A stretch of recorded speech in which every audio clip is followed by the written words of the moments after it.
Hello, my friends, and welcome to episode number 290 of Joseys Art School. I'm so glad that you're here. Today, we are going to create one of the most funnest, amazingest things, those childlike harkening back of, well, let's just say what it is. It's a tree house. We are creating tree houses. You can see a couple examples here. If you have one of the art kits, there will be some examples in your art kit as well. And I am so happy to be here because a tree house is something that I always wanted as a kid and I never did get one. So I hope you got to have something like that. Maybe you had a tent that you used to hide out in, or maybe you would make a tent with the blankets and you would just hide in there, maybe with a flashlight or a favorite book. Well, this is what I wanted to create, just to kind of harken back to those happier times if you had one of those experiences. And if not, maybe for this particular time, you can envision what your ideal dream house, tree house that is, would look like. All right, so let's get started. So as I have mentioned in the past, this is 8.5 by 11 pieces of paper and done in marker. I'm working on an 11 by 14 piece of paper so that you're able to see it there on the screen. I am working with watercolor paints, with oil pastels, and with Crayola crayons.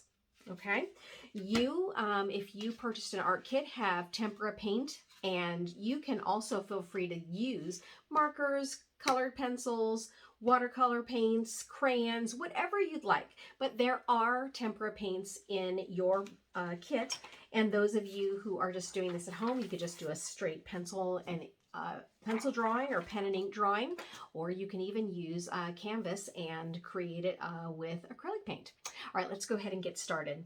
So I've mentioned that what I like to do when I'm creating is I like to grid my paper. So I'm going to put several dashes down the middle going both ways. And that gives me a sense of where I want to set the basic shapes for the tree house, okay? So once I've had that set, the trunk of the tree is going to be set in that lower quadrant just below where that line crosses over. So you decide how big you want the trunk of your tree that holds your tree house. And I guess that depends on how big you want to make your house inside the tree, right? All right, so this is what I'm deciding to work with. And from here, now you're going to decide where you want to put the house. Now, what's really interesting is in these examples, one of them just has it sitting completely on the tree and then has the branches going behind the tree. In this example, it actually is a castle inside the tree.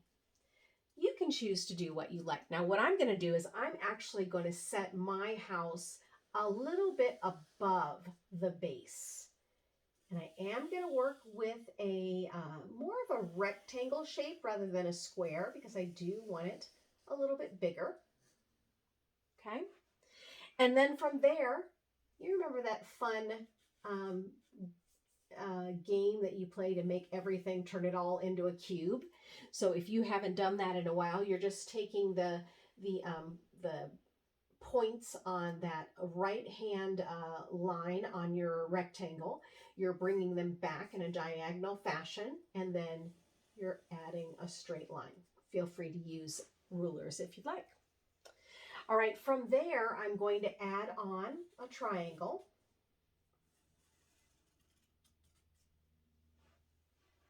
And then I'm going to bring another diagonal line coming from that point over to the side and then connect the two lines. Okay, so now we've got the base and we've got at least the beginnings of what this tree house could look like. Obviously, you can do a lot of designing on your tree house given how creative you would like to be.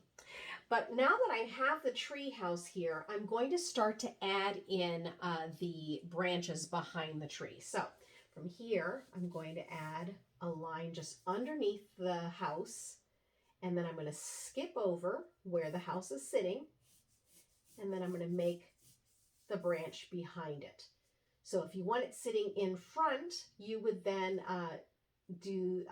draw the line, skip the house, and then draw the back of the line. If you want this hidden, so maybe it's a secret tree house, you would just draw over the top and then you would erase all this area over here on the tree. Okay.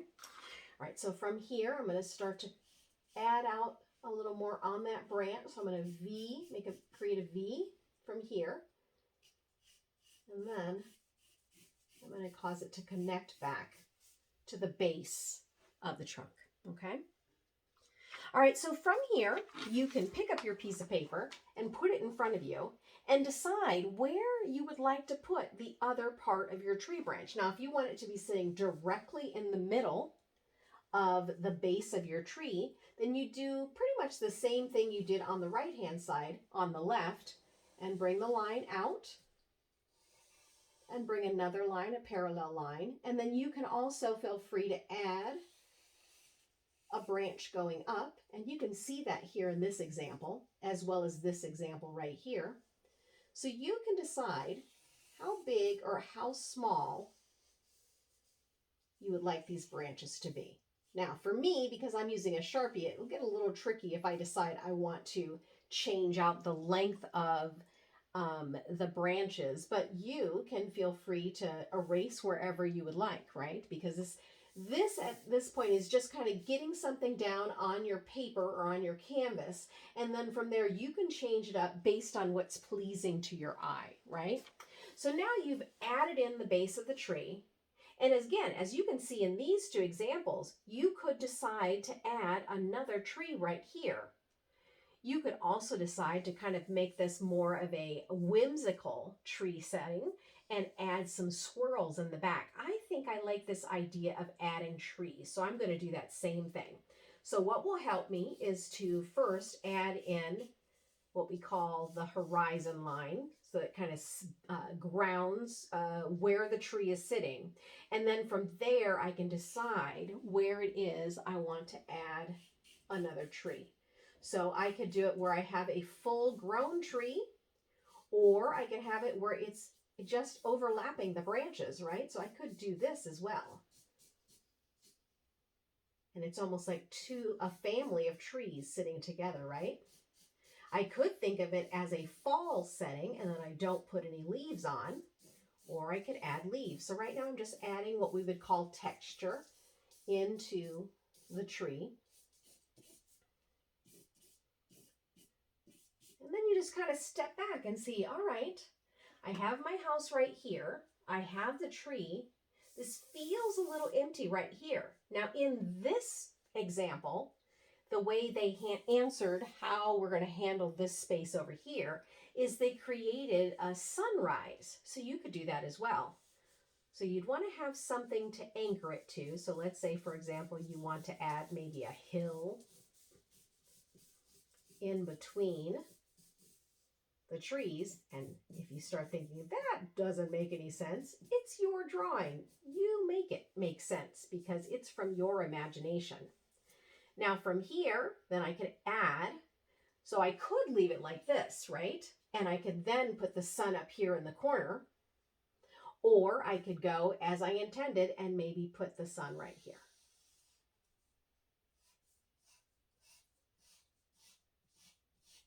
Now, my next choice is to decide whether or not I want to add leaves to the tree, and I think I'm going to do that. Now these trees have more of a cotton candy feel to it, so you could do that as well. I just like the idea of adding leaves, and actually I think in the next video I will be doing a painting on different types of leaves, so stay tuned for that. You can go back and do this again and add more if you wanted to, right? Because a painting is not complete until you say it's complete. So just because we finish the video, you could always come back later and add more. All right, so that's where I want to go for right now. Now let's add some details to this house, shall we?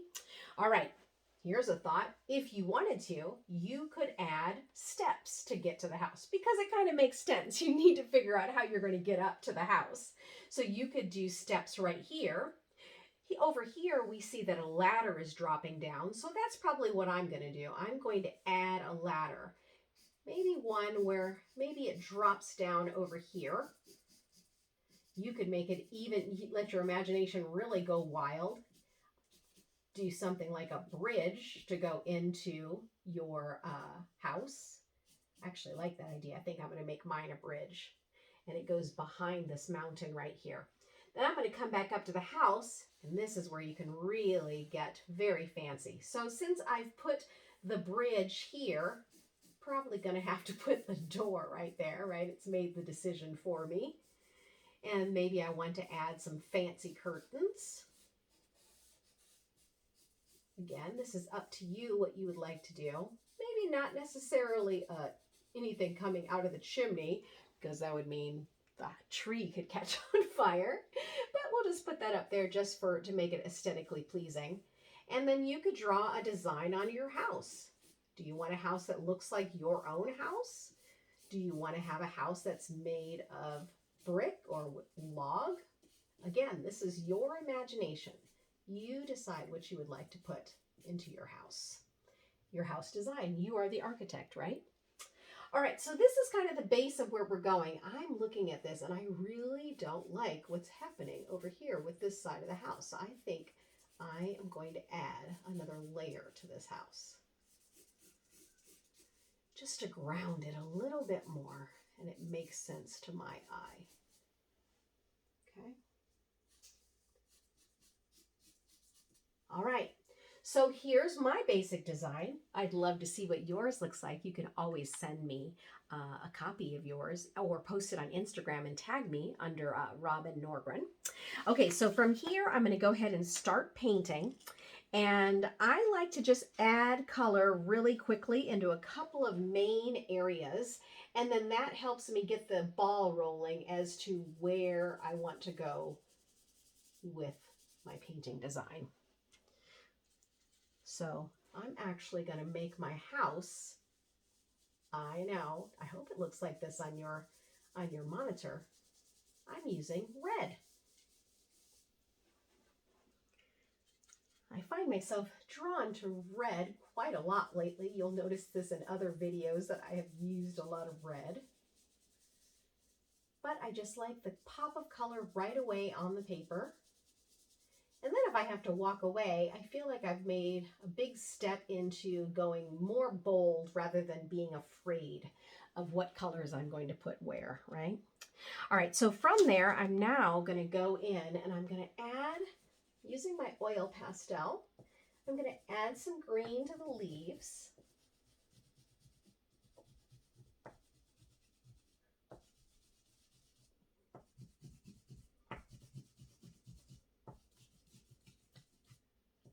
I know that in a couple of places where I have lived, my friends did not have tree houses, but what they had was like those little houses you could get like at your home improvement store, like a Home Depot, where it was like a little house, but it sat on the ground, almost like if you had a shed in your backyard, except it was their house.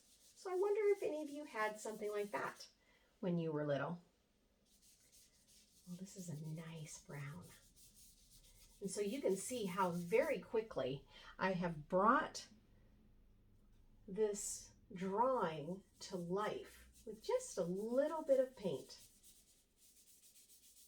I'm not getting too meticulous about my brush strokes. Again, I just get the color onto the paper and then I'll come back later. Sometimes I'll actually walk away, let it dry a little bit, and then I'll add more detail to what it is that I'm doing.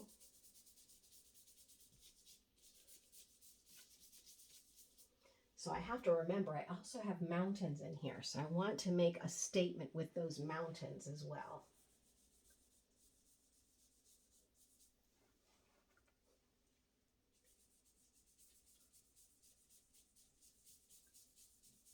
Now, as you can see, even as I'm painting it, I haven't put a lot of things on my drawing.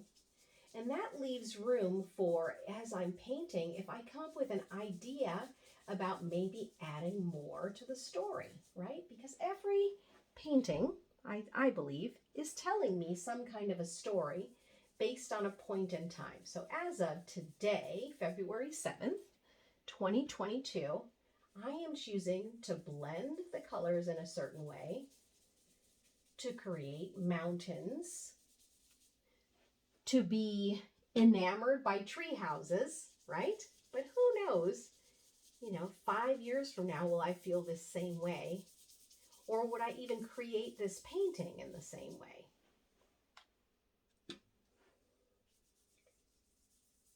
I think that's the good thing about always being open to being creative, is it's an invitation to notice who you are today. All right, so there are my mountains. Now let's add that beautiful sun. Oh, I didn't clean my brush enough, it seems.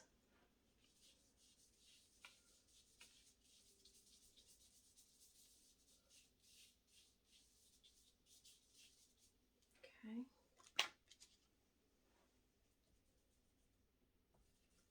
Actually, using my black oil pastel to bring some more pop to the sun.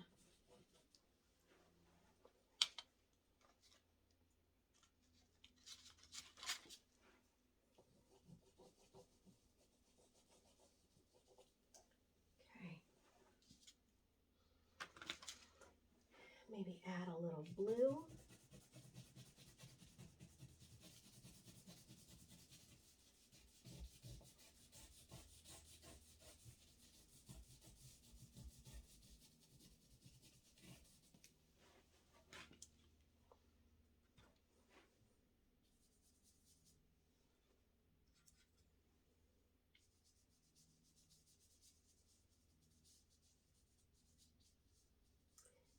Yes, so some of you know that I still teach in a classroom, and so we had a pretty good day back. It's a Monday here, and we're trying some new things in the classroom where we're not doing so much art every day, because what I find sometimes, even though I love to do art every day, there are times when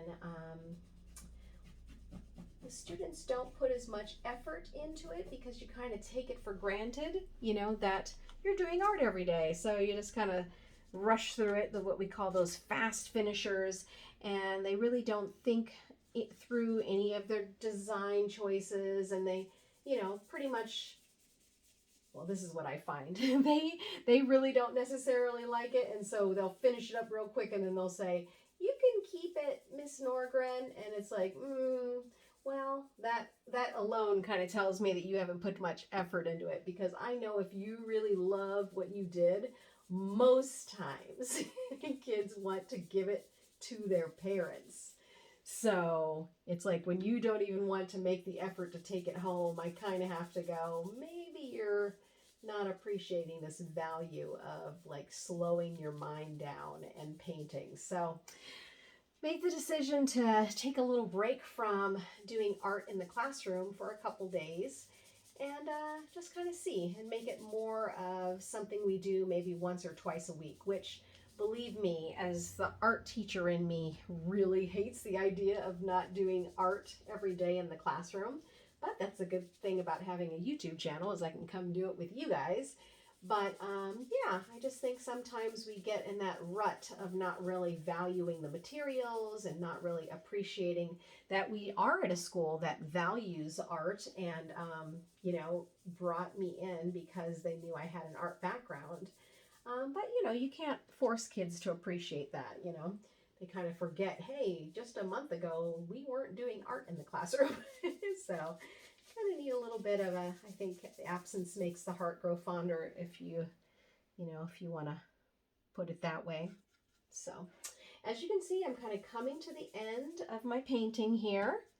I hope that you're enjoying your process on the other end of the screen. Now remember, I'm going a little bit quicker just because I want you to see a finished result. But you do not have to go this fast. There's no reason for you to be done with your painting in 20 minutes.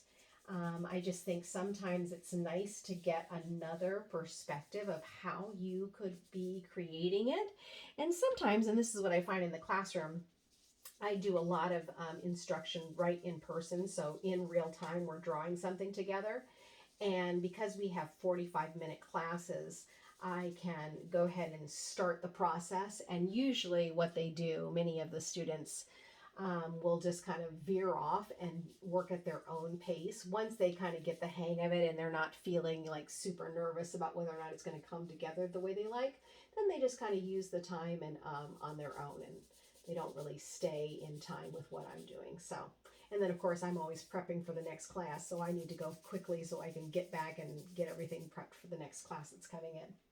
So there you have it. There is my tree house, my group of trees and the mountains. And then I managed to get that sun in there.